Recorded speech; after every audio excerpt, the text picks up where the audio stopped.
Today's story was published by Beer Maker and is about husband found out his wife deceiving him and lying to him for 2 years.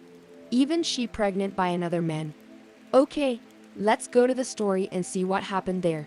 Our usual group of 4 couples was having the normal once-a-month party. It was a Sunday afternoon start to the party, and we normally partied well into the evening.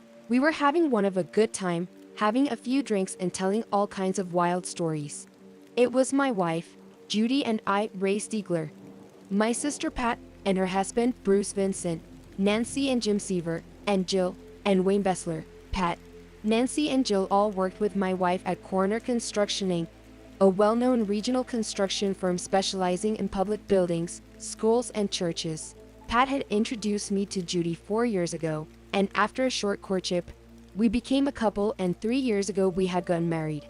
I thought we had a very good marriage, and I knew I loved her with all my heart and felt she reciprocated. As I said, the stories were flying hot and heavy, and the drinks were being poured strong and often. It wasn't too long before a couple of us were feeling no pain at all. Jill was pretty drunk by this time and was going on and on about how she had gone on a date with a guy named Jamie and got caught by her boyfriend, Philip. Philip was pissed, so of course that ended that relationship, but she didn't continue to date James. Sometime later, she met and dated Wayne and eventually married him. My wife, Judy, piped up while Jill. That had to really be awkward. I never had any experiences like that, getting caught doing something I shouldn't have been doing. Jill, in her drunken state, responded, "Are you kidding me, Judy? You almost got caught with Carl's baby in your belly after you dumped him for that whole week. 2 years ago, while Ray was gone." Everyone in the room was shocked by that comment, and I heard Judy gasp. And then Wayne said, "Jill, why don't you just shut up?" I was clearly in shock at that comment and jumped up saying, "What the duck?" The next thing I knew, I was laying on the floor. I apparently had been unconscious for a couple of minutes and was just starting to come out of it. I found out later what had happened to me. I had what is called a Wasser-Vogel response, having to do with the vagus nerve. It comes about as a result of stress, sudden onset of extreme emotions, and standing up too quickly. There are other triggers as well, and one of the most recognizable is witnessing medical procedures. That is what causes soldiers to pass out while standing in line waiting to receive their shots. In that circumstance, even watching another man pass out can cause one to pass out. Anyway, I was stressed, had an extreme emotional event, and stood up too quickly. And there I was lying on the floor. They were taking care of me, and as I slowly started to come out of it, I overheard some of them talking. "Jill, why did you have to say that?" "I just don't know, Judy. I had too much drink, and I am so sorry. I never wanted to do anything to hurt you. And Ray, I am so sorry." I decided to play it cool for a couple of minutes to see what else I might learn. My sister Pat said, "Well, the cat is out of the bag now, and we just have to pass this off as a drunken babble on your part." All of the others agreed and said, "We don't even know if he will remember what was said. So just play it cool and let's see if we can get past this. If he does remember, we will just say Jill is drunk and stupid." Agreed. I was finally feeling better and sat up. I knew I needed to relax for a few minutes, so I just sat there and didn't say a word. I spent that time thinking about what Jill had said and figuring out what had gone on. When I was pretty sure I was going to be okay, I slowly got to my feet and straightened myself out. Everyone was looking at me with questioning looks. I just played it cool for a minute while gradually working my way toward the door. Judy asked me, "Baby, are you all right?" I looked at her and then glanced at everyone else in the room. "No, Judy, I am not all right. I just found out that my wife has a cheating slot. I just found out that she ducked Coral Jackson for a whole week. Probably while I was away at Air National Guard training 2 years ago. I just found out that you were pregnant with his baby. I know now that you didn't have a miscarriage like you told me. So, no, I am not all right." I could see the tears streaming down Judy's face, but at the moment, I had not a speck of sympathy for her. What's more, I just found out that all of you, including my own loving sister, knew about it, and no one bothered to tell me. No, I am not all right. I am getting out of here. Don't any of you follow me? Don't talk to me, and don't call me. All of you, just stay away from me. Update: I had to get away, so I got into my truck and drove. I knew that I had to be alone for a while and think this all through.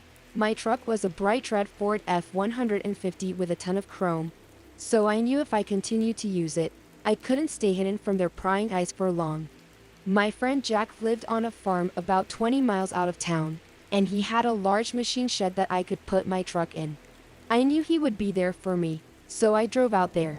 I let him know that I was having some problems with Judy, and he agreed to help me out. We parked my truck in the shed, and Jack gave me a ride back into town and dropped me off at the Hertz rental facility next to the airport. I rented a nondescript Chevrolet Impala for a couple of weeks. I figured by then I would have made decisions for the rest of my life and wouldn't need to be gone anymore. I checked into a decent hotel, the Courtyard by Marriott, on the outskirts of town with a lounge and restaurant. I had enough to drink earlier and I didn't want to be any more impaired than I already was. I sat around thinking about what had happened, and some things gradually became clearer to me. It took a while, but soon I think I knew exactly what had happened. 2 years ago at Judy's Christmas party, Tanya Jackson had come on to me. She sidled up to me and said, "Ray, you are one hot guy. How would you feel about giving me go?" I was shocked, but truthfully flattered too.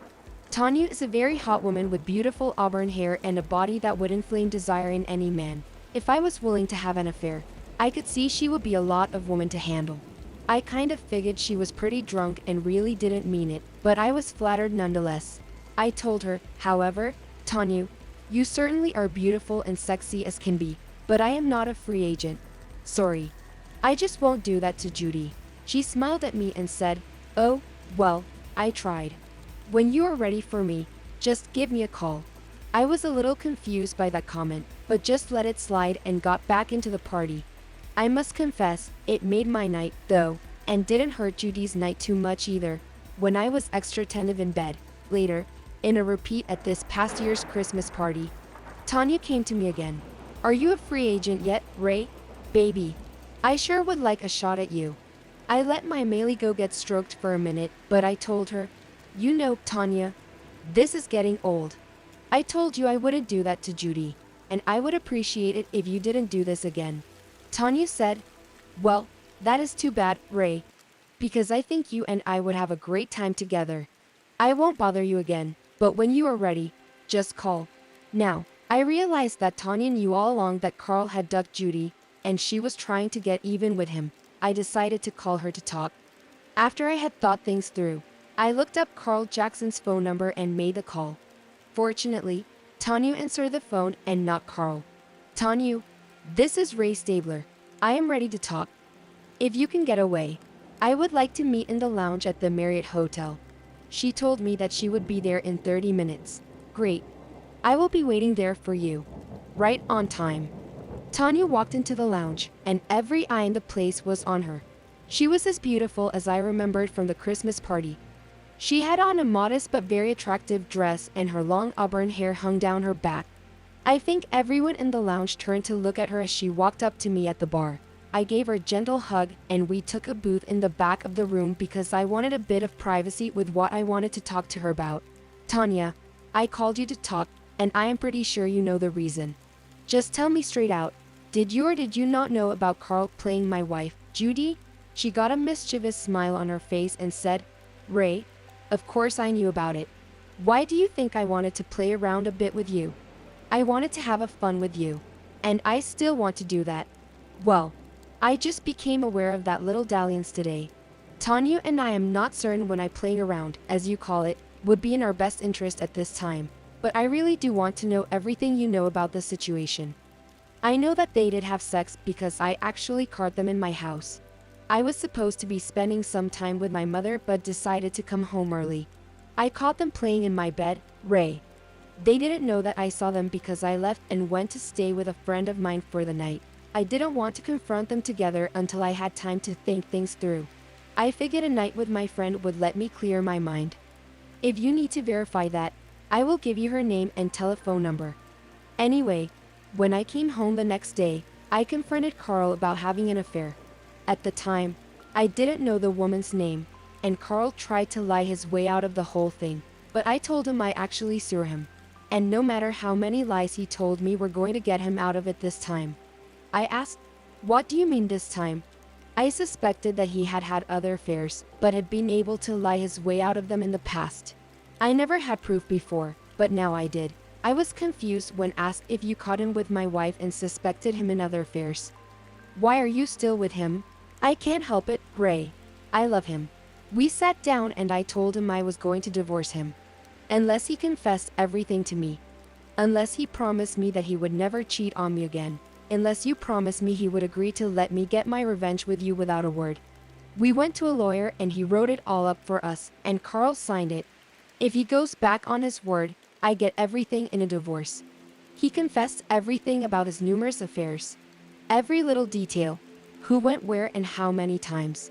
He was pretty detailed, Ray. So I think I know it all. He did promise to never cheat on me again if I would stay with him. And he did promise that I could get my revenge without any comments or repercussions. I smiled at her and told her truthfully. I am not ready to be your fucking revenge man just yet. Not until you tell me every gory detail, you know. I want to know everything, no matter how painful it might be to me over the next 2 hours. Tanya filled me in on everything I wanted to know about Judy and Carl's affair. It started with flirting and downright pursuit on Carl's part, and eventually with Judy's curiosity about a man and me being at Air National Guard camp for a full week.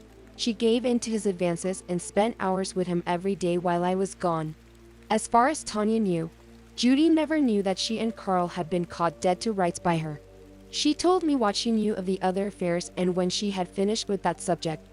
I think I knew as much about Carl's affairs as he did. Update 1. By the time we were done, I had made some decisions about what I was going to do about Judy and what I wanted to do about Tanya. I asked her, Tanya, I'm going to get away from here for a few days. Will your revenge allow you to accompany me? She actually grinned at me. As far as I am concerned, yes, but I will have to tell Carl, and I am not sure he would agree. It seems to me, from what you have said, that he can't say no. But tell him this. Either he agreed to let you go away with me on a little trip for, let's say, a week or some time. In the near future, I am going to kick out of him and fix him so he never ducks. You're another wife of some other poor bastard ever again.